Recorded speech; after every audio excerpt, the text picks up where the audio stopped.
ma conversion et ma délivrance de l'occultisme. Tout a commencé une nuit alors que je dormais à l'hôtel Hilton. Je fis un terrible rêve. Je me vis traverser un marécage à pied. J'arrivai à un endroit impraticable où je commençai à m'enliser petit à petit. Je m'enfonçai ainsi jusqu'au cou, alors que j'appelais désespérément au secours. Un homme très fort, à la stature de géant vint à mon secours. Il se tenait debout sur le marécage mais sans s'enliser ni se salir. Il me retira sans peine et me donna de l'eau pour me laver. Mais comme j'étais dépassé par ce qui venait de se passer, il prit lui-même soin de moi, et me lava jusqu'à ce que je sois bien propre. Puis il me donna d'autres habits en me disant de ne plus m'aventurer dans ce marécage, parce que c'était un endroit dangereux. À mon réveil ce rêve ne me dit rien. Je pensais que ce n'était qu'un simple rêve. Dans la matinée, après les incantations matinales et les rites occultes, mon maître me donna le programme de la journée. Je pris le téléphone et réservai une place sur le vol de 14h30 à destination de Douala. À midi l'hôtesse de la Camère m'appela au téléphone pour me dire que ce vol était repoussé à 17h. Finalement je ne partis que vers 22h30. Arrivé à Douala il me fallut passer la nuit à l'hôtel Lila. Je dus donc emprunter un taxi à l'aéroport. Je m'assis sur la banquette arrière en compagnie de 2 autres clients mais je portais sur moi une somme de 600 000 francs CFA. Avant le carrefour Saint-Michel, juste en face de la station-service Avia, l'homme qui était à côté de moi me passa une main autour du cou. En me pointant un poignard sur le ventre, il me dit « Si tu ouvres le bec, je vais te faire voir tes intestins ». Le chauffeur stoppa brusquement la voiture, ils me fouillèrent systématiquement et raflèrent tout ce que j'avais. L'autre homme ouvrit la portière pour me faire sortir, le chauffeur engagea la marche arrière, et la portière me frappa sur le côté gauche et je roulai sur le trottoir et je me suis évanoui. Je me réveillai plus tard à l'hôpital La Quintini où j'avais été conduit par des passants. Le docteur me dit que j'avais une côte brisée. Elle avait perforé les chairs et provoqué une hémorragie interne. Une foule de pensées s'agitèrent en moi. Je me posais mille et une questions qui restaient sans réponse. Moi qui croyais être l'homme le plus puissant de la terre, pourquoi me trouvais-je ici sur ce lit d'hôpital?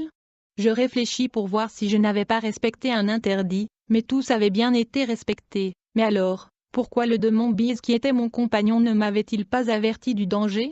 Cet événement devait certainement signifier quelque chose. Satan était-il fâché contre moi? Pourtant ma puissance était toujours en moi. Que s'était-il passé au juste? Des larmes ruisselaient le long de mes joues. Mon maître fut averti de ce qui m'était arrivé. Quelques minutes plus tard il retourna en Inde. Il y avait une confusion immédiate dans le royaume de Satan. Cet événement étant survenu brusquement car il n'avait plus contrôle sur moi. Plusieurs tentatives furent faites par le monde de Satan pour me prendre et m'amener en Inde pour me traiter, mais aucun démon ne put m'approcher. C'est vers la soirée que le démon Bise m'annonça que la légion de démons venus pour me prendre de l'hôpital et me ramener en Inde n'avait pas pu m'approcher. Il ne comprenait pas ce qui se passait. Le prince des démons devait venir à la nuit tombante pour intervenir en personne. Vers 23h30 à l'heure où tous les esprits mauvais se mettent au travail, Bise m'annonça l'arrivée du prince des démons. Je fis plusieurs tentatives pour pénétrer dans le monde astral, mais rien ne se fit selon mes intentions. Une puissance me retenait sur mon lit. J'étais cloué sur place. Le bâtiment dans lequel nous étions commença à bouger, ma vision même devint plus réduite. Le prince des démons fit tout ce qu'il put pour entrer dans l'hôpital où j'étais, mais sans succès. Ni mon corps, ni mon âme, ni mon esprit ne réussirent à partir. Le lendemain, après le passage du docteur, l'infirmier vint me poser des questions sur ma famille. Il me dit « Est-ce qu'ils sont au courant de cet accident ? Tu dois être transféré à l'hôpital général, la côte cassée a occasionné beaucoup de dégâts. Il y a une inflammation grave et tu dois être opéré. » À ces mots mon âme se troubla. Je savais que puisque j'étais dans le monde des ténèbres si on m'opérait je devrais mourir, et le chirurgien qui ferait cette opération serait tué sur le champ. Dès qu'il allait m'ouvrir le thorax, la souris que j'avais avalée avec beaucoup d'autres choses occultes allait provoquer une destruction massive. Je demandai plus tard à l'infirmier de me laisser sortir, parce que je préférais suivre un traitement indigène et me faire masser, mais il me fit plein de complications disant que mon cas était grave, et qu'il y avait une inflammation interne. Après mon transfert à l'hôpital général, une fois les formalités remplies ce jeune infirmier se proposa de m'aider à rentrer à Edea, mais je devais retourner à l'hôpital général 7 jours plus tard. Avant mon départ je constatai que ma puissance occulte avait déjà diminué. Je ne pouvais plus faire de voyage astral, sortir de mon corps en esprit. Je me demandais quelles était cette force qui était en train de me décharger de ma puissance. Je ne pouvais même pas imaginer que c'était la grande main puissante du Seigneur Jésus qui était sur moi, et que sa grande puissance se manifestait déjà en moi. L'infirmier sortit quelques instants plus tard pour aller chercher un véhicule qui devait me déposer chez ma belle famille à Edaya. Le parcours de Douala vers Edaya fut catastrophique. Je vis des légions des démons les plus puissants intervenir pour tenter de m'enlever et me ramener au temple de l'Inde pour me guérir. Ils essayaient de projeter la voiture sur le côté, mais une autre puissance maintenait la voiture sur la chaussée, à l'entrée du pont sur la Dibamba. La voiture fut stoppée net, les démons avaient dévié la route, mais j'étais le seul à le voir. Le chauffeur voyait plutôt un pont imaginaire devant lui.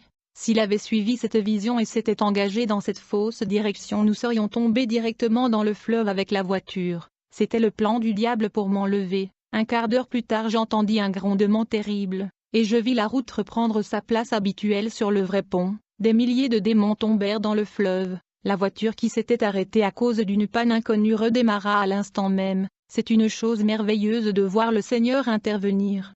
Je pensais constamment à mon maître, je ne savais pas que c'était le Seigneur qui était intervenu, je croyais que Satan ne voulait plus de moi, j'avais peut-être commis une bêtise, voilà pourquoi il m'avait fermé les yeux et avait rendu bise le démon qui me protégeait inopérant. Oui, mon maître ne voulait plus de moi, il avait peut-être trouvé quelqu'un d'autre plus puissant que moi, c'est la règle dans le monde des ténèbres, les faibles n'y ont pas de place, ils sont toujours détruits. Je conclus donc que c'était mon maître qui voulait me détruire, et que Satan m'avait protégé, parce qu'il m'avait dit lors de notre dernière rencontre qu'il admirait ma puissance, et que j'avais conclu un pacte avec lui. Ce maître indien ne pouvait donc rien faire contre moi. 1000 questions venaient ainsi dans mes pensées, mais alors qui s'opposait aux puissances des ténèbres? Je n'avais pas de réponse à cette question. Après avoir traversé le pont, le chauffeur me dit à plusieurs reprises qu'il ne savait pas exactement ce qui se passait depuis notre départ de Douala, mais que quelque chose n'allait pas. Arrivé à Edaya sur le premier pont, je vis mon maître indien au beau milieu du pont, et le diable qui se tenait de l'autre côté du pont. La route avait été en partie déviée par le diable lui-même. À l'entrée du pont, la voiture fut interpellée par un barrage de police. Pendant que le chauffeur discutait avec les policiers, il se produisit un éclair semblable à un flash accompagné d'un grondement terrible. Après le grondement, je vis que la route avait repris sa place normale sur le pont, et que le diable et mon maître indien avaient disparu. Au même moment, les policiers rendirent au chauffeur les papiers du véhicule et la voiture passa le pont sans problème. Le deuxième pont sur la Sanaga fut également traversé sans encombre. Aucun démon ne pouvait plus m'approcher. Que se passait-il au juste? Tout à l'heure j'avais bien vu le diable avec mon maître qui ont tenté de me prendre. Quelle était donc cette puissance qui barrait la route à Satan? Cela ne pouvait être que Dieu. Mais que venait-il faire là-dedans? Pourquoi se serait-il intéressé à moi? Au début je pensais que c'était mon maître qui voulait me détruire, et que Satan était mon défenseur, mais je les avais aperçus tous les deux sur le pont. Cela voulait dire qu'il y avait quelqu'un d'autre qui s'intéressait à moi. Si je ne pouvais plus faire de voyage astral, est-ce que cela pouvait être à cause de Jésus? J'ignorais tout des choses de Dieu. Je savais simplement qu'il existait, et qu'il était l'adversaire de Satan. Satan nous parlait de Dieu en le tournant en dérision. Il blasphémait plutôt, affirmant qu'il était lui-même le Tout-Puissant. C'est cette doctrine de Satan qui m'avait toujours fait négliger la puissance de Dieu. Il n'y avait que la présence de Bise qui me réconfortait et qui me faisait dire que tout irait bien. En arrivant à Edaya, je me demandais encore pourquoi Satan n'avait-il pas réussi à me prendre de l'hôpital s'il était le plus fort. Qu'allait-il maintenant se passer? Bise reconnut plus tard qu'il y avait une autre puissance qui s'opposait toujours à la nôtre et à nos activités, mais que le diable avait toujours eu raison. Il me dit de ne pas m'inquiéter. Je me disais, si cet être qui avait combattu tout à l'heure mon maître et Lucifer pouvait au moins me parler. S'il s'intéresse vraiment à moi, et s'il est plus puissant que Satan, pourquoi ne se montre-t-il pas? Peut-être m'aime-t-il parce qu'il a vu ma puissance en? Dans le monde des ténèbres tout appartient aux puissants. Satan nous disait qu'il était le plus puissant, et cela se voyait. Mais qui avait donc combattu Satan sur le pont tout à l'heure? Son adversaire principal était Dieu. Mais qui était donc Dieu? Satan nous disait que c'était un prétentieux, qui avait envoyé un faiblard son fils qu'il avait exécuté sur la croix. Satan affirmait qu'il détruirait Dieu et son fils de la même manière. Cette pensée de Satan me réconforta de plus belle. Dieu ne pouvait être qu'un lâche puisqu'il ne voulait pas se montrer. Satan m'aimait, il allait intervenir et résoudre mon problème, parce qu'il est puissant. Mais je me demandais pourquoi je n'arrivais plus à sortir de mon corps. Mon esprit était toujours bloqué dans mon corps. À notre arrivée, ma belle famille fut désolée de me voir dans cet état. Elle ne savait pas exactement qui j'étais. Elle savait tout simplement que je travaillais avec des Indiens, pour de simples guérisons et travaux occultes. Ma fiancée n'avait jamais su que j'étais profondément engagé dans le royaume de Satan, puisque toutes les apparences étaient respectées. Elle croyait me voir manger normalement, mais en réalité je ne mangeais rien. Elle me voyait agir entièrement comme une personne normale l'aurait fait. Parfois même un démon prenait mon apparence et se reposait à ma place à la maison les jours où j'étais occupée en Inde ou dans le temple sous-marin de Satan, et donc le lendemain au quartier d'Amour à Edéa, on me trouva un praticien qui pouvait masser ma côte cassée. Il reçut 5000 francs CFA pour cela. Un soir alors que je me préparais à me coucher, Biz me fit comprendre que nous devions partir en Inde cette même nuit parce que le diable avait repris l'avantage sur la force qui nous opposait. Cette nouvelle m'irrita. Si je disparaissais cette nuit, qu'allait dire ma fiancée, ma belle famille et mon cousin qui était propriétaire de cette maison? Ils ne pourraient jamais me pardonner. Je ne voulais surtout pas que ma fiancée sache qui j'étais exactement. Je pris donc la résolution d'annoncer mon départ à ma fiancée, et de lui dire la vérité concernant mes activités dans le monde occulte. Biz me demanda de ne rien lui dire. Une grande colère m'envahit, je lui reprochai le fait que je ne pouvais plus contrôler mes pensées, mais cette nuit-là, les démons étaient supposés venir me prendre pour m'amener en Inde, et alors que j'étais couché la nuit chez ma belle famille, je vis notre maison entourée d'une forte muraille. À l'extérieur de la muraille j'ai vu des légions de démons qui essayaient de traverser cette muraille. Les démons retombaient, repoussés en arrière par une puissance étrange. Je ne pouvais toujours pas comprendre l'origine de la force qui opposait les légions de démons envoyées par Satan pour me prendre. Le lendemain matin je vis que le massage n'avait produit aucun effet, et je sentais mon thorax chauffer terriblement. Après 7 jours il me fallut rentrer à l'hôpital général de Douala. Mon retour ne fut pas aussi mouvementé que l'aller, je fus donc hospitalisé. Le docteur avait envisagé une opération chirurgicale, mais, quelques jours plus tard, mon maître le Premier ministre de Satan vint se présenter physiquement avec des papiers officiels pour me prendre en charge et me faire transférer ailleurs. Le diable avait planifié de m'enlever au moyen de ce transfert, puisque l'enlèvement par voie occulte avait échoué. Pendant que mon maître parlait avec le médecin qui était aussi un occultiste dans le bureau, 2 anges de l'Éternel firent irruption dans ma chambre. Ils me dirent qu'ils étaient venus me parler de la puissance de Dieu. Comme j'avais une envie folle d'avoir encore plus de puissance, je leur dis, c'est bien, allez-y. L'un des anges me dit alors ceci, Dieu t'aime, il veut te sauver, il ne veut pas que tu sois détruit avec Satan. Je lui posai alors la question suivante, mais qui peut détruire Satan? L'ange me dit que Dieu avait déjà un plan préparé pour le diable, et qu'il le réaliserait au moment prévu. Il ajouta, Satan a la liberté de faire tout ce qu'il veut pour le moment, mais Dieu seul sait quand il mettra fin à l'existence de Satan et de son royaume. Je lui demandai s'il pouvait me donner une date. Il répondit, Dieu seul connaît cette date, mais si tu restes inconscient de ton état, ou si tu n'écoutes pas ce que nous sommes en train de te dire, tu seras détruit avec le diable. Mais Dieu ne veut pas te détruire car tu es sa créature, mais tu n'es pas encore son enfant. J'interrompis ces anges aussitôt, en les disant que ce n'était que des mensonges. Il m'affirma que c'était le contraire, en me citant des versets bibliques pour me montrer que Satan me trompait. Il me décrivit aussi tout ce que j'avais fait dans le royaume des ténèbres. Je dis alors à l'ange, si Dieu m'aime tant comme tu le dis, alors qu'il se présente, je voudrais avoir affaire à lui-même en personne. J'ai tout un lot de questions à lui poser. Quant à sa puissance, j'aime travailler avec les plus puissants. L'ange me dit, pour rencontrer Dieu, tu dois accepter son Fils Jésus-Christ comme ton Seigneur et Sauveur. Alors tu rencontreras Dieu. Comme j'avais envie de rencontrer Dieu et de voir sa puissance, j'étais prêt à accepter n'importe quelle condition. Pourtant quelque chose m'intriguait, et je me préparais à faire la remarque suivante. Satan nous a toujours dit qu'il a tué le soi-disant envoyé de ce Dieu prétentieux. Comment se fait-il qu'il puisse être mon Sauveur? Si le Jésus dont vous parlez est le même que l'envoyé ce Dieu prétentieux, alors ce n'est plus la peine de continuer à me parler de lui. L'ange, comme s'il avait lu mes pensées, commença à m'expliquer le mystère de la mort de Jésus, mais le démon Biz aussi me parlait en moi, me disant que ces anges me racontaient des mensonges abominables, mais puisque je voulais rencontrer Dieu en personne, je n'allais pas me laisser arrêter par cette seule condition qui était de reconnaître Jésus-Christ comme Sauveur. Devant ces 2 anges j'ai accepté Jésus-Christ comme mon Sauveur et Seigneur. Les anges me demandèrent de répéter Jésus est mon Sauveur, et de continuer à le répéter intérieurement. Ils m'exhortèrent de commencer à lire chaque jour la Bible si je voulais vraiment rencontrer Dieu. Quelques instants après, ils sortirent de ma chambre.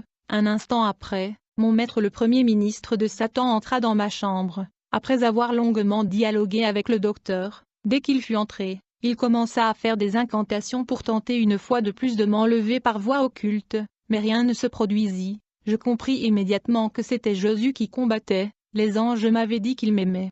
À partir de ce moment, le démon Biz ne parvint même plus à capter mes pensées. Il me dit plus tard qu'il ne s'était jamais senti aussi mal à l'aise depuis qu'il habitait dans mon corps. À ce moment-là, je sentis monter dans mon cœur comme un flot le courage de présenter ma démission à mon maître. Les mots sortaient comme un torrent. À vrai dire, je ne savais pas si c'était vraiment moi qui parlais. Je lui dis, « Maître, je sais que tu m'aimes, mais je suis contraint de te quitter. Je te présente ma démission. Cela ne vient pas de moi, mais de mon Créateur. On m'a dit qu'il m'aime et qu'il est le plus puissant. On m'a demandé de reconnaître Jésus-Christ comme mon sauveur. » À ma grande surprise, mon maître, le premier ministre de Satan, disparut subitement. Il reparut 3 minutes plus tard en se plaignant de ce genre de comportement. Il me dit que cela allait me coûter très cher. Tu seras sévèrement puni.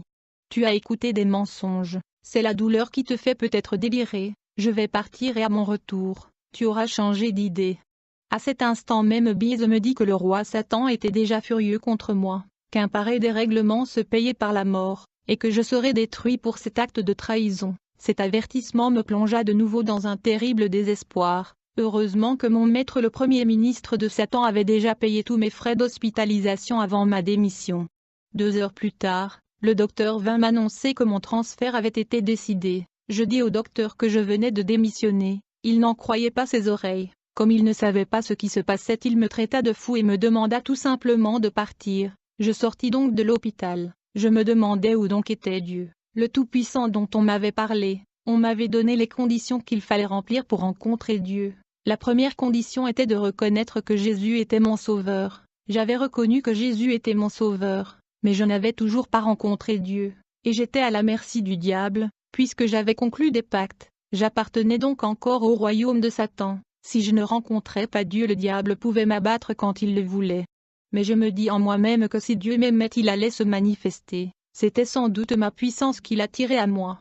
Je marchais entouré de toutes sortes de démons, mais ils ne s'approchaient pas. Biz ne me parlait plus, mais il était toujours en moi. Dès que j'eus démissionné, Biz était devenu mon adversaire. Il me torturait et m'étouffait tout le temps. Le premier ministre de Satan m'apparut encore à intervalles réguliers pour tenter de me convaincre de changer d'avis en me proposant de l'argent et toutes sortes d'avantages. Je dus donc rentrer à Edéia. Il n'y eut plus aucune difficulté sur la route. Je voulais toujours rencontrer Dieu, et je me posais toujours des questions. Où est-il donc? On m'a dit qu'il m'aimait beaucoup. Mais il me fallait aussi remplir l'autre condition qui était de lire la Bible chaque jour. J'avais déjà commencé à le faire, mais chaque fois que je touchais à une Bible, le démon Biz qui était en moi tentait de m'étouffer pour m'empêcher de la lire. Je souffrais terriblement. 2 jours après ma démission, je posais cette question à ma fiancée. Accepterais-tu que je démissionne de mon association avec mon maître Satan? Je voudrais travailler avec Dieu. Elle me dit que c'était son souhait et qu'elle priait pour cela. Comme je voulais rencontrer Dieu, je lisais la Bible du matin au soir. Partout dans la Bible, on ne faisait que parler de la puissance de Dieu et de Jésus, mais tout ceci ne me suffisait pas. Je voulais le voir de mes yeux comme je voyais Satan. Mon état de santé empirait de plus en plus. La mort approchait. On me conduisit chez un guérisseur à Macondo, mais il fut incapable de me soigner. Il avait fixé son prix à 180 000 francs CFA, et exigea de recevoir d'avance 80 maïls, un poulet, et d'autres choses encore. Mais il avait peur de moi. Il ne pouvait pas sortir son esprit de son corps lorsqu'il était à côté de moi, car mes incantations l'auraient fait mourir. Toute personne qui tentait de le faire était mise à mort aussitôt. Il me dit alors qu'il allait faire appel à ses collègues, mais comme je connaissais tout du royaume des ténèbres, je savais que personne ne pouvait me soigner, si ce n'est mon maître et Satan lui-même. Satan dispose de toute une armée, lui-même est le général en chef. Mon maître occupait une position semblable à celle d'un colonel, et moi à celle d'un lieutenant-colonel. Comment de simples soldats sans grade auraient-ils pu me soigner? Le lendemain, je dis à ma fiancée qu'il fallait que nous rentrions à Edéia. Si Dieu voulait m'abandonner, je préférais mourir là-bas, ou dans le train qui me ramènerait à Edéia. Pendant le voyage, je vis plusieurs démons féroces qui avaient reçu la mission de me tuer. Quelle chose terrible! Je vis aussi mon maître dans le train. Était-il venu me tuer? L'image du pont me revint en mémoire. Je me dis que si Dieu avait déjà empêché que notre voiture tombe dans le fleuve, il allait aussi arrêter mon maître, s'il avait encore des intentions semblables. Quelques secondes plus tard, mon maître disparut de ce train. Je suis sûr que Dieu était à mes côtés. 2 jours plus tard, à Edéia, pendant mon sommeil, je vis un homme qui avait la forme de mon père mort m'apparaître et me dire « Il paraît que tu es malade ». Je répondis que je n'étais pas malade, Il insista pourtant, et quelques instants après me montra l'écorce d'un certain arbre que je devais aller chercher dans un endroit précis pour que je sois guéri. Je me réveillai et racontai ce rêve à ma fiancée. Dès 5h30 du matin je partis pleinement persuadé que cette écorce allait me guérir. Arrivé sur les lieux derrière les anciennes usines Cellucam, dans cette grande brousse je trouvai l'arbre en question. Alors que je commençais à enrâper l'écorce, une main toucha mon épaule. Subitement, je me retrouvai dans un autre monde, en compagnie de l'homme qui m'avait touché l'épaule, un monde merveilleux. Moi qui connaissais le monde des ténèbres, le royaume de Satan sous la mer, son luxueux temple, et ses laboratoires, je vis que tout cela ne pouvait pas égaler la splendeur de cette cité. L'homme qui m'accompagnait était lui-même d'une beauté unique, je ne pouvais même pas le fixer du regard, tant son éclat était éblouissant, comme celui du flash que j'avais vu briller sur le pont. Pendant quelques secondes seulement, je sentis la peur me pénétrer jusqu'au haut. La ville était illuminée de l'éclat de sa propre lumière. Je vis une rue en or, des maisons en or. Aucune ville au monde n'est tracée de la sorte. Nous pénétrâmes dans un grand bâtiment flamboyant fait d'or pur. Il y avait là des gens tous occupés à travailler. Les équipements ressemblaient à ceux d'un central téléphonique. L'homme donna un ordre, et je vis avec surprise toute l'assistance disparaître subitement. Oui, Jésus-Christ est le coordonnateur d'une organisation hautement structurée. Dans cette cité, on respire non seulement la sainteté, mais une pureté merveilleuse. Un écran géant apparut brusquement devant moi. Cet homme me dit, « Dieu t'aime, et aujourd'hui tu deviens son enfant, c'est-à-dire mon enfant. Tu étais dans le monde obscur de Satan, tu connaissais son royaume mais tu étais son enfant. Maintenant tu deviens mon enfant et tu connais mon royaume comme tu as connu celui de Satan. Regarde comment tu marchais dans ce monde, et comment mon armée a combattu pour toi pendant toute ta vie. Et tu verras ce qu'il faut faire pour recevoir la puissance de Dieu que tu désires tant. C'est l'Esprit Saint qui exerce sa puissance sur les hommes, et c'est lui que tu dois avoir comme ton arme principale. » Sur l'écran je vis des princes des ténèbres qui se déguisaient en anges pour combattre la parole de Dieu, et qui trompaient les chrétiens, les dirigeants, les non-convertis, et les chrétiens vivant dans le péché. Sur l'écran apparaissaient des versets bibliques qui correspondaient à ce que je voyais. Toutes les paroles que cet homme prononçait s'appuyaient sur la Bible. Cet homme qui était Jésus-Christ me dit qu'il était le Dieu que je cherchais, le Sauveur que j'avais confessé à l'hôpital devant les anges. Il me dit qu'il était l'Esprit Saint qui parlait en moi lorsque je présentais ma démission à mon maître à l'hôpital. Il me dit, « Si tu n'as pas reçu le Saint-Esprit, je ne suis pas en toi, et tu n'as pas Dieu en toi. » Je vis sur cet écran comment les anges de Dieu avaient combattu pour moi. Avant mon agression, la puissance divine est au-dessus de toute autre puissance. 2 jours avant mon agression, j'ai regardé l'armée du Seigneur avait pris position pour moi. Je marchais au milieu des anges de Dieu, tout était bien ordonné et bien tracé.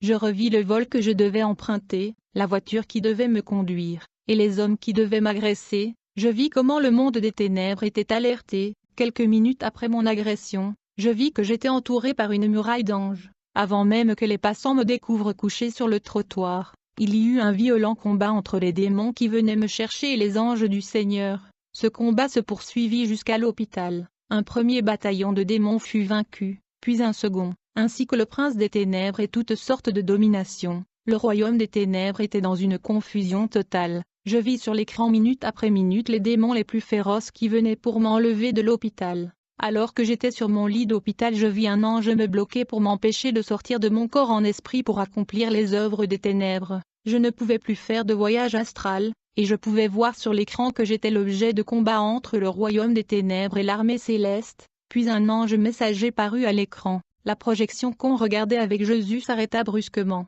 et une force semblable à un vent violent m'emporta et me cloua au sol. Je commençai à vomir tout ce que j'avais avalé dans le monde des ténèbres. Mon cerveau et ma vue furent changés tout d'un coup. Une puissance semblable à une décharge électrique me quitta. Le démon bise qui était en moi m'avait déjà quitté. Avant même que je pénètre dans ce bâtiment, je me retrouvai habillé de blanc, d'un blanc étincelant. Sur l'écran étaient affichés ces mots, « Ne de nouveau ». J'étais lavé de toute souillure et délivré des puissances des ténèbres. Sur l'écran apparut aussi ce verset de Jean 3, 3. En vérité, je te le dis, si un homme ne naît de nouveau, il ne peut voir le royaume de Dieu. Jésus reprit la parole et dit, « Tu es déjà entré dans mon royaume, le royaume des cieux, c'est par ma grâce que tu es sauvé. » En même temps, s'afficha sur l'écran le verset d'Éphésiens 2, 8. Tout ce que le Seigneur disait était confirmé par des versets bibliques. Il me dit, « Regarde maintenant ce qui est arrivé à ceux qui étaient dans mon royaume. et qui en sont sortis pour diverses raisons. Sous mes yeux défila la vie de nombreux enfants de Dieu. L'écran ressemblait à un grand miroir de plusieurs dizaines de mètres de large. Je vis défiler plusieurs églises de mon pays et du monde entier. Jésus me dit, mon peuple est détruit parce qu'il lui manque la connaissance. Chacune de ces églises était dans les ténèbres, dans un brouillard où il était difficile de distinguer les personnes, même les dirigeants. Cependant, dans ce brouillard certaines personnes étaient dans la lumière. Dans une salle où il pouvait y avoir 100 personnes, je pouvais ainsi distinguer à peine 5 personnes dans la lumière. Dans une église je vis des centaines de démons sur une seule personne. Jésus me dit, ceux qui sont dans les ténèbres sont dans le camp du malin, ceux qui sont dans la lumière sont dans mon royaume, mais ils peuvent encore retourner dans les ténèbres. Puis je vis des enfants de Dieu se présenter par groupe devant moi sur l'écran. Le Seigneur me dit, ceux-ci n'ont pas écouté ma parole, ils n'ont pas gardé mes commandements que voici, qu'on ne trouve chez toi personne qui fasse passer son fils ou sa fille par le feu, personne qui exerce le métier de devin, d'astrologue, d'augure, de magicien, d'enchanteur, personne qui consulte ceux qui évoquent les esprits ou disent la bonne aventure, personne qui interroge les morts, car quiconque fait ces choses est en abomination à l'Éternel. Et c'est à cause de ces abominations que l'Éternel ton Dieu va chasser ces nations devant toi, car ces nations que tu chasseras écoutent les astrologues et les devins, mais à toi, l'Éternel ton Dieu ne le permet pas. Un autre groupe se présenta. Tous ces groupes des chrétiens étaient remplis de démons de toutes sortes. Jésus me dit, ceux-ci quand ils sont venus à moi, n'ont pas coupé tous les ponts qui les reliaient au monde des ténèbres, ils n'ont pas confessé tous leurs péchés,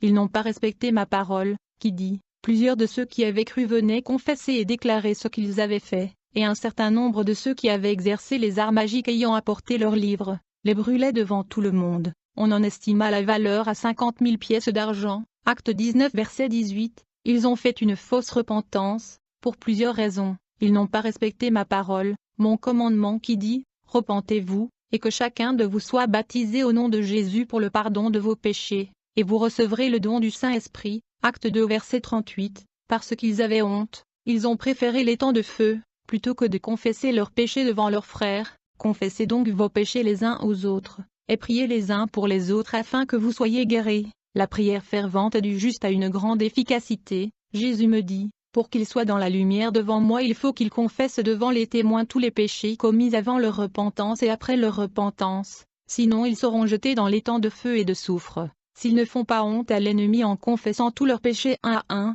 regarde ceux qui sont responsables de la destruction de mon peuple, ils travaillent pour leur ventre, ils enseignent pour leur intérêt, ainsi, leur fin sera la perdition, ils ont pour Dieu leur ventre, ils mettent leur gloire dans ce qui fait leur honte, ils ne pensent qu'aux choses de la terre, méfie-toi de ceux-ci car ils travaillent avec l'ennemi, car il s'est glissé parmi vous certains hommes dont la condamnation est écrite depuis longtemps, des impies qui changent la grâce de Dieu en dissolution, et qui renient leur seul Maître et Seigneur, Jésus-Christ. Jésus me dit, voici ceux qui les suivent et qui écoutent leur doctrine, leurs faux enseignements et leurs faux miracles, puisqu'ils n'ont pas voulu suivre mes commandements, je leur envoie une puissance d'égarement, pour qu'ils croient aux mensonges, afin que tous ceux qui n'ont pas cru à la vérité, mais qui ont pris plaisir à l'injustice, soient condamnés. Jésus me dit, cette grande foule que tu vois a abandonné la foi pour s'attacher à des esprits séducteurs et à des doctrines de démons. Comme ils ne se sont pas souciés de me connaître, je les ai livrés à leur sens réprouvé, pour commettre des choses indignes,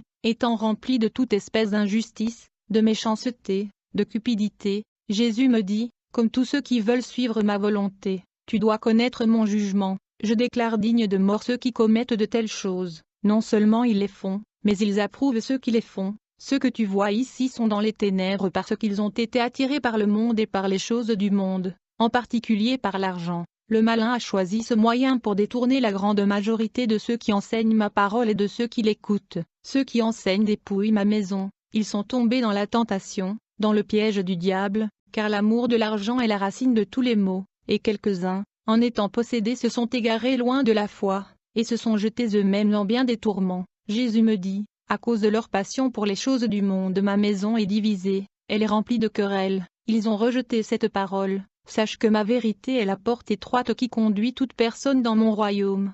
À ce moment-là s'afficha sur l'écran le verset suivant. Mais étroite est la porte, resserrez le chemin qui mène à la vie et il y en a peu qui les trouvent. Jésus me dit, quand tu parlerais les langues des hommes et des anges, si tu n'as pas la charité tu es un airain qui résonne, ou une cymbale qui retentit, et quand tu aurais le don de prophétie, la science de tous les mystères et toute la connaissance, quand tu aurais même toute la foi jusqu'à transporter des montagnes, si tu n'as pas la charité, tu n'es rien. Puis je me dis, ceux-ci sont passés par ce chemin, ils ont forcé l'entrée par cette porte et ils ont vaincu, les voici, ceux dont ils parlaient étaient habillés en blanc, je les regardais, c'était quelque chose de merveilleux, je les voyais non plus comme sur un écran mais comme si j'étais perché sur une fenêtre, et que j'étais en train d'observer ce monde merveilleux. Jésus ramena mes yeux sur l'écran, où était affiché ce verset, « Celui qui vaincra sera revêtu ainsi de vêtements blancs. Je n'effacerai point son nom du livre de vie, et je confesserai son nom devant mon Père et devant ses anges. » Jésus me dit, « Marche sur la fondation qui est ma véritable Église. » Ces versets s'affichèrent sur l'écran. Tous ceux qui croyaient étaient dans le même lieu, et ils avaient tout en commun, ils vendaient leurs propriétés et leurs biens, et ils en partageaient le produit entre tous, selon les besoins de chacun. Ils étaient chaque jour tous ensemble assidus au temple, ils rompaient le pain dans les maisons, et prenaient leur nourriture avec joie et simplicité de cœur, louant Dieu et trouvant grâce auprès de tout le peuple. Et le Seigneur ajoutait chaque jour ceux qui étaient sauvés. Actes 2 verset 37-47.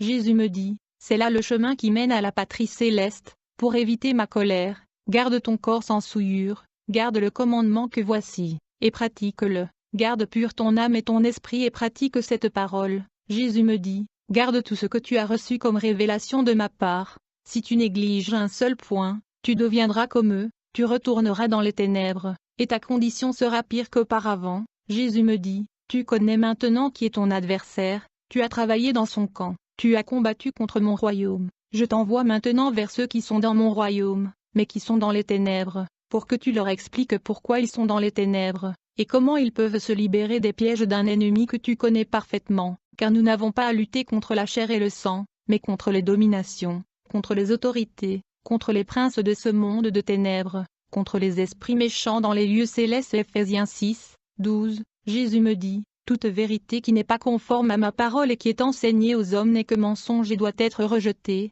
Méfie-toi de ceux qui viendront à tes côtés. Satan se servira d'eux pour s'acharner à reconquérir les positions perdues et à te ramener dans son royaume. Il va mobiliser toutes ses forces pour te détruire, te dénigrer, et te rendre pauvre. Il va chercher à utiliser toutes les personnes qui viendront te rejoindre. Il va chercher à te tromper en utilisant des déguisements, des contrefaçons, et la ruse. Pour le vaincre, tiens-toi sur ma vérité, consulte ma parole qui est le code de ta vie, et garde le fondement qui est le Saint-Esprit en toi. C'est par ces moyens que Satan a réussi à détruire d'autres chrétiens, et c'est par ces moyens que Satan fera tous ses efforts pour te détruire. Jésus ajouta, n'aie aucune crainte, je suis avec toi, parle et témoigne en tout lieu où ma parole est acceptée, car j'ai dans ce monde un peuple nombreux qui périt faute de connaissance. La grande majorité a été détournée par des conducteurs qui servent leur ventre et qui servent l'ennemi. Ce sont ceux-là que le malin utilisera pour te combattre. Ce n'est pas toi qu'ils combattront mais moi. Et donc cette assurance dans ton âme, tiens-toi seulement sur ton chemin,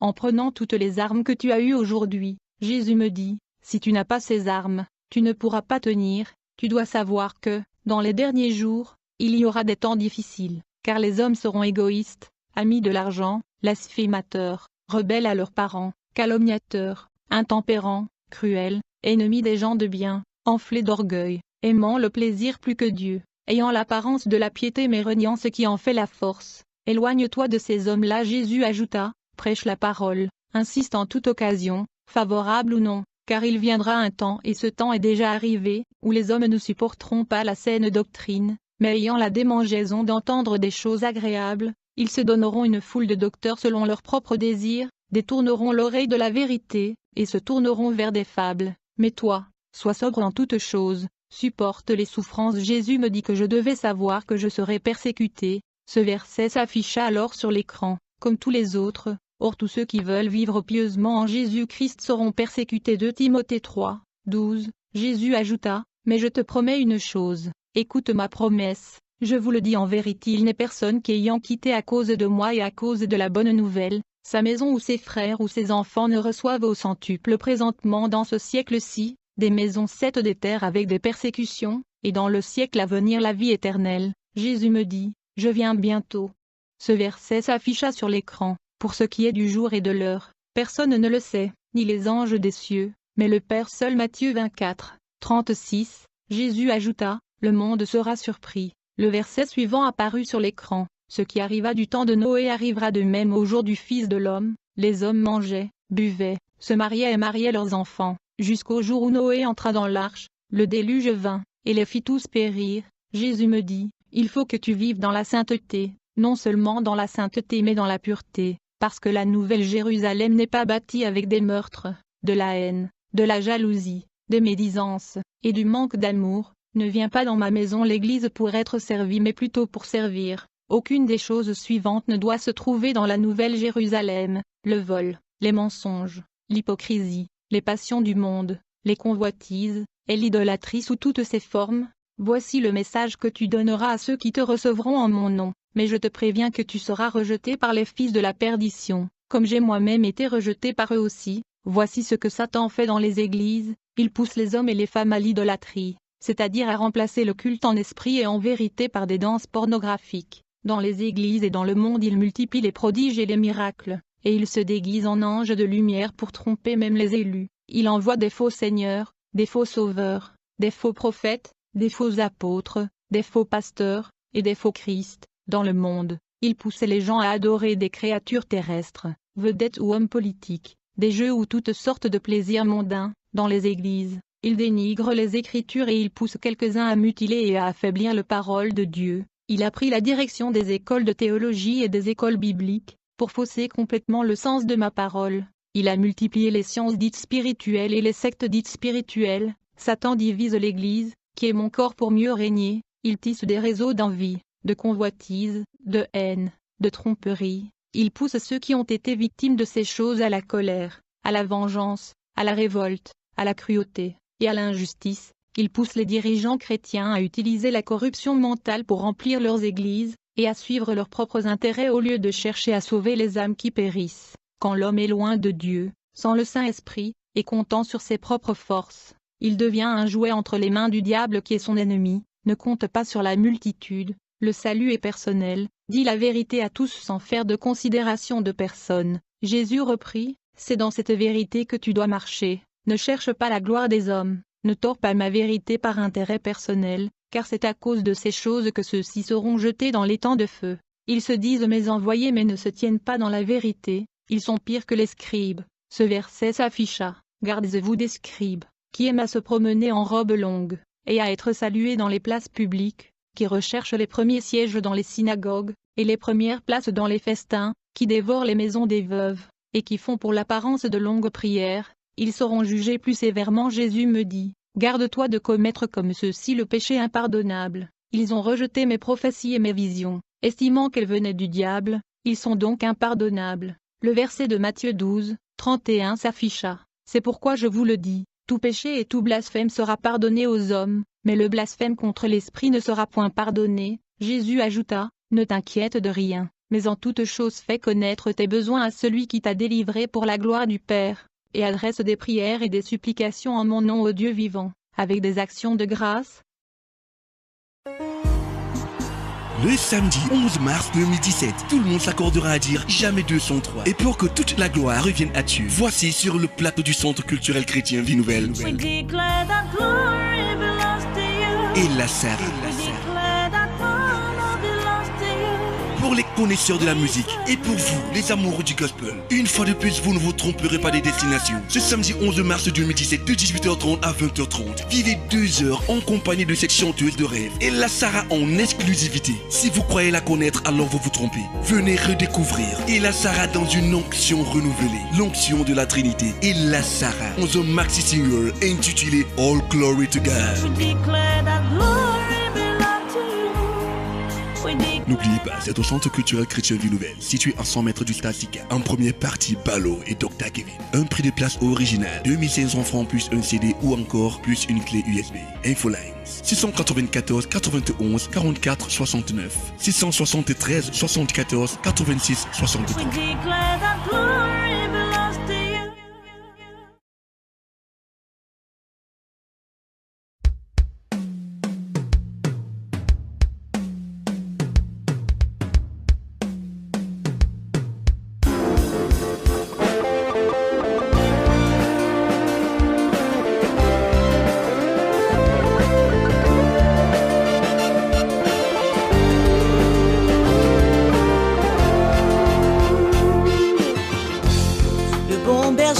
ses brebis. Le puissant nom qui donne la vie. Tout genou en ce nom fléchi. Le salut de tout homme est en lui. Tout ce qui existe par lui, Jésus. Il était hier, il est, il vient, c'est lui. C'est lui le Dieu créateur. C'est lui le Seigneur des seigneurs. C'est ce nom, Jésus, divine autorité, qui règne de toute éternité. Non, le plus puissant sur terre, dans les cieux et sous les mers. Dis ce nom, confesse-le, Jésus. Il est l'éternel des armées, Jésus.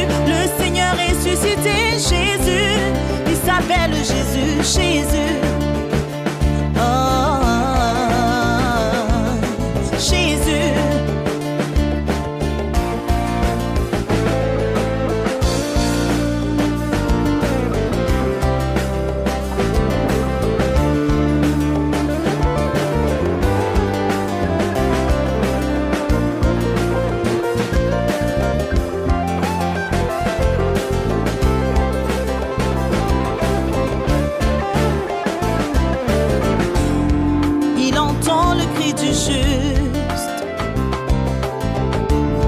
Il le délivre du danger, car son nom est tout puissant. Il est le lion de Juda.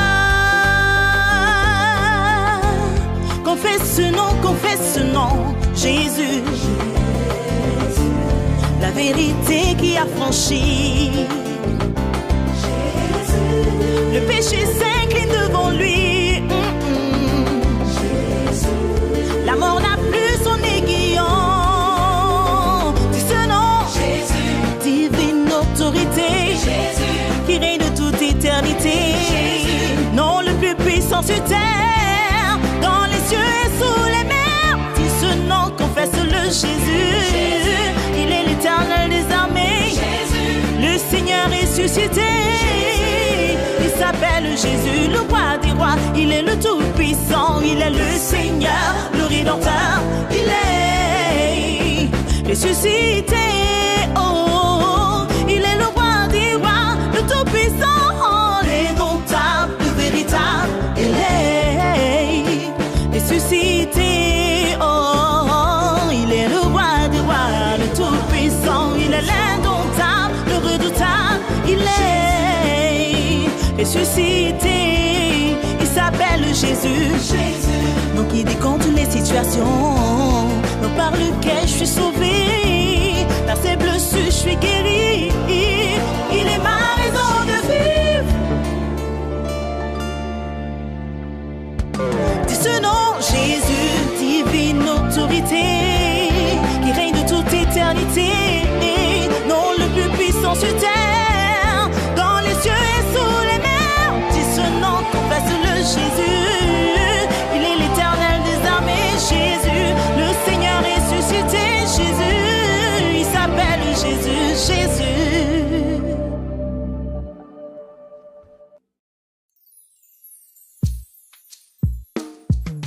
Non, non, non, non, non. Non, non, non, non, non, non, non, non, non. No, no, no, no, no, no, no, no, no. No, no, no, no, no. No, no, no, no, no. No, no, no, no, no, no, no, no, no. No, no, no, no, no, no, no, no, no. Na na na na na. Non, je ne pourrai jamais assez me cacher devant tes yeux. Aucun lieu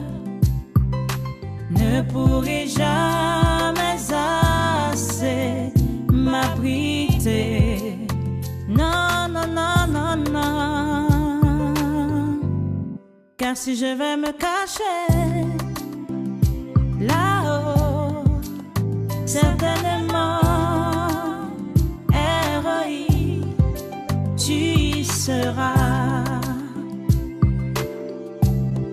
Si je vais me cacher au fond de la mer, certainement, ROI, tu y seras.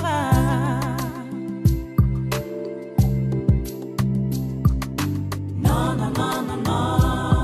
Non, non, non, non, non, non. Non, non, non, non, non, non, non, non. Non, non, non. Non, non, non, non, non, non, non, non, non. La présentation du troisième album de la Sarah. J'aimerais que tu acclames très très fort pour Ella Sarah. Le Seigneur va mettre la France à jusqu'à ça. Ella Sarah, Ella Sarah, Ella Sarah.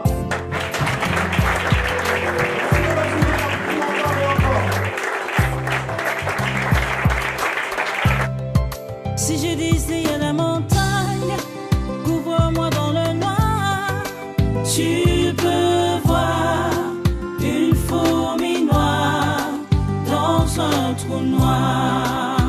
C'est une bénédiction ce projet et nous prions qu'il soit une bénédiction pour tous les enfants de Dieu, pour notre nation et pour le monde. Est-ce qu'on peut acclamer donc Ella Sarah qui va venir nous exécuter? Je suis loin de toi, je peux me cacher devant toi. Toi tu me sens de roi depuis le sein de ma mère.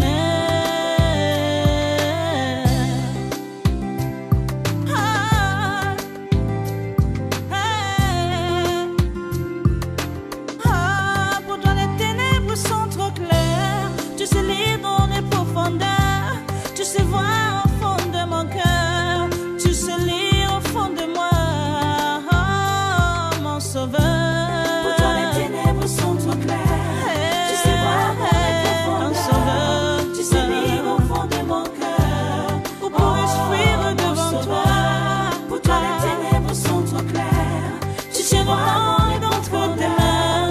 Tu sais lire au fond de mon cœur. Les extrémités entre tes mains. Pour toi les ténèbres sont trop claires. Tu sais voir dans les profondeurs. Tu sais lire au fond de mon cœur, oh mon sauveur. Pour toi les ténèbres sont trop claires. Tu sais voir dans les profondeurs. Tu sais lire au fond de mon cœur, oh mon sauveur. Pour toi les ténèbres sont trop claires. Tu sais voir dans les profondeurs. Tu sais lire au fond de mon cœur, oh mon sauveur.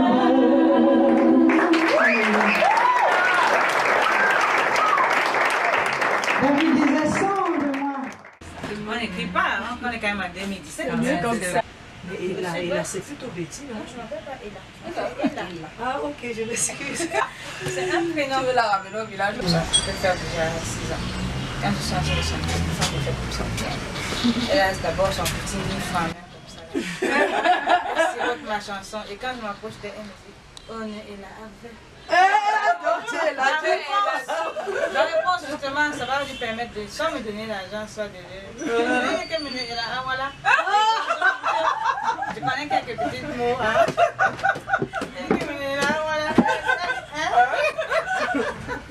Ah, mais tu sens bien aussi.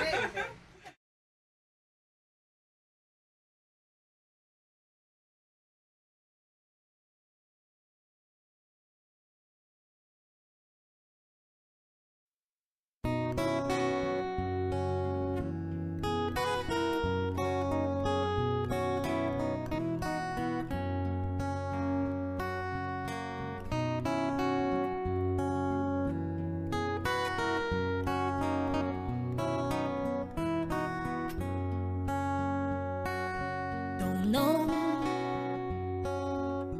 est le label gagnant qui a changé ma nature.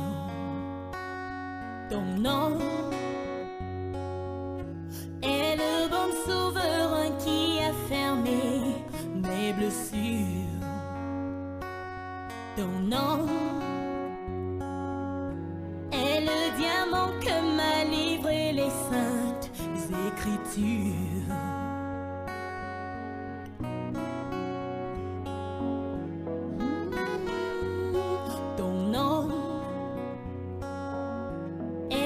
parfum qui vient me libérer quand j'étouffe. Ton nom est le rocher qui m'empêche de tomber quand je souffre. Ton nom est le cri de guerre qui étourdit l'ennemi.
homme, prophétise sur ta destinée.